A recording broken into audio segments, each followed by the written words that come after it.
So I know you're cold. We'll go quick. So, yeah, next year indoors. Hey guys, my name's Kyle Gauk. I am an Army veteran. I served in 5th Special Forces Group. I have nearly 80 jumps, or just over 80 jumps. And I joined the Army for 2 reasons, right? One was because I was a fighter and I wanted to fight. I saw a lot of injustices and I wanted to be a part of something bigger and I wanted to fight for something bigger, so I joined the Army. And the second one was because I was poor and I didn't like that.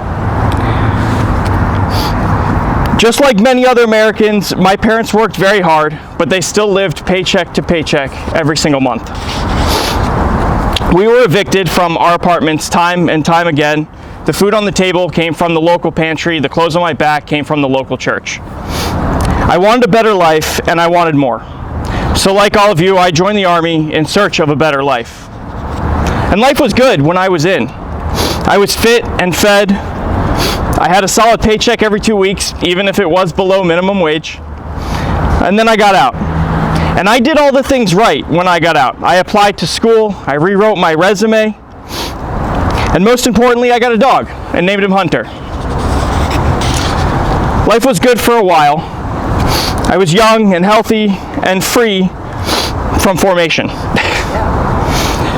While I continued to work out, I vowed to never do a push-up another day in my entire life. I was dating, I was going out at night, I was making new friends left and right. Life was good, and then all of a sudden it wasn't. I fell behind on my bills, I had to sell my truck. I personally lost a lot of friends because of my personality. No one understood me, no one understood the things that I had been through, and no one understood the way I was and why I was that way. And then I lost my apartment. I was alone and I was homeless for a little while. Hunter, my dog, was really the only thing that kept me alive at that time.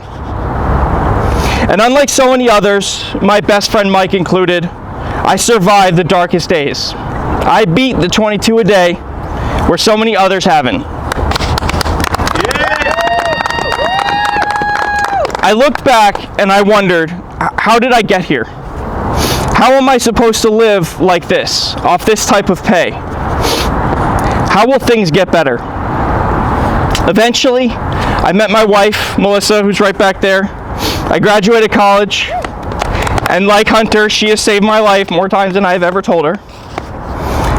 Over the last few years, I asked myself the same questions over and over again. How has this country let our vets down so badly? How could we let them have health care and then take it away? How could we throw them away and just not care? Like I was taught in the Army, I looked to our leadership. But this time our leadership was in Washington. That's when I saw it. The failure, the institutional corruption, and the greed. As someone raised as a fighter, I decided to fight once again. And that's when I announced my run for Congress. You see, after looking to Washington, I was not only upset and depressed, I was disgusted. Only something like 34 Republicans voted for the PACT Act to give veterans benefits. Out of 250 something, only 34. And when I looked deeper into the voting patterns, they continued. It was a root, it was an evil. Those are supposed to be, or at least I was told my entire life, those are supposed to be the people that are for the veterans, that defend the veterans. Turned out to be a massive lie. So I looked across the aisle. And while it's true that on all veteran bills, all or nearly every single Democrat has always voted in favor of veterans and passed the bill, most of them were also bought off by corporations for other things that impact our daily lives. And our lives are hard enough. We fought for freedom, and we have been through enough.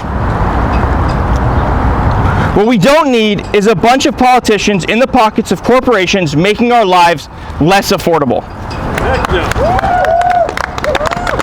This is why we fight, and this is why I'm fighting once again.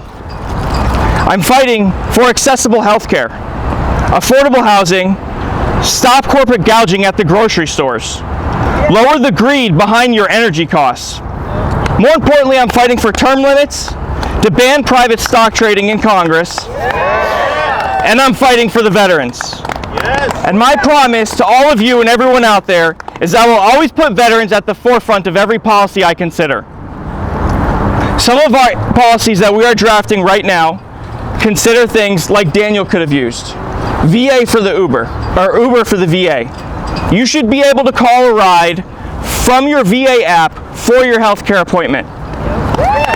There is a fantastic gentleman that stands outside all year round at the Dunkin' Donuts in my town collecting donations to get veterans rides to their healthcare appointment. That is unacceptable in the richest country in the world.